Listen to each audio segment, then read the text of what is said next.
कहानी की शुरुआत एक ऐसी सुबह से होती है जहां घर में सन्नाटा तो है, लेकिन हर चेहरे पर दबी हुई बेचैनी साफ दिखाई देती है। यह सन्नाटा शांति का नहीं, बल्कि आने वाले तूफान की चेतावनी है। ईशा और सूरज एक ही घर में रहते हुए भी एक दूसरे से बहुत दूर नजर आते हैं।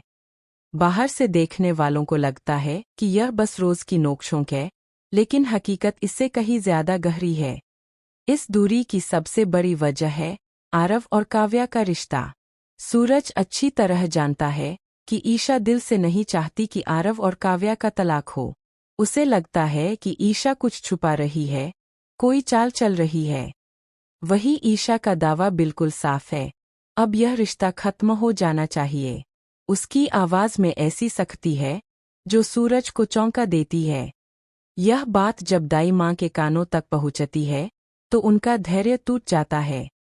वर्षों की मर्यादा, परिवार की इज्जत और घर को जोड़कर रखने की जिम्मेदारी, सब कुछ एक साथ फूट पड़ता है। दाई माँ गुस्से में ईशा के सामने खड़ी होकर साफ कह देती है कि अगर काव्या का तलाक हुआ तो ईशा भी इस घर में नहीं रह पाएगी। समाज उसे छोड़ी हुई औरत कहेगा।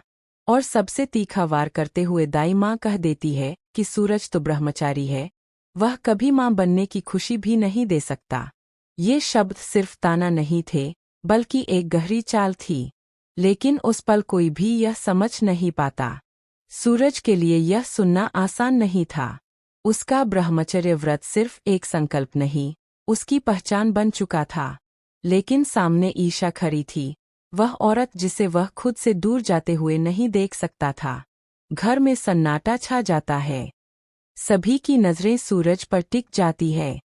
और तभी कहानी वह मोड़ लेती है जिसकी किसी ने कल्पना तक। सूरज कुछ पल के लिए बिल्कुल खामोश हो जाता है, जैसे वह खुद से लड़ रहा हो।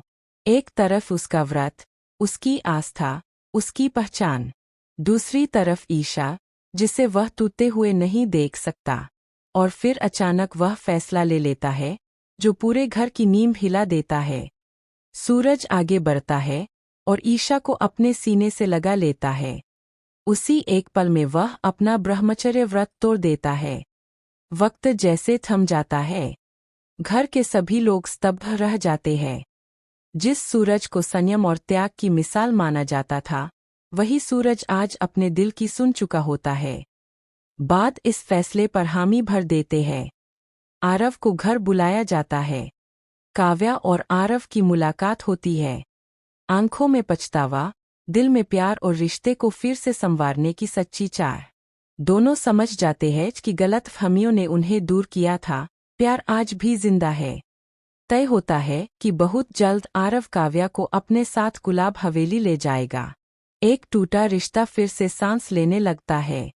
जैसे ही यह खबर बाहर जाती है कि सूरज ने ईशा को रोकने के लिए अपना ब्रह्मचर्य व्रत तोड़ दिया है, बिया के पैरों तले जमीन खिसक जाती है। यह सच उसके लिए असहनीय है। जिस बिया ने सिर्फ इस वजह से एक बुजुर्ग से शादी कर ली थी ताकि सूरज और ईशा कभी एक न हो सके, आज वही बिया खुद को पूरी तरह हारा हुआ महसूस करती है। गुस्से और जलन से भरी बिया सूरज से मिलने घर पहुंचती है। लेकिन जैसे ही वह अंदर कदम रखती है, उसके होश उड़ जाते हैं।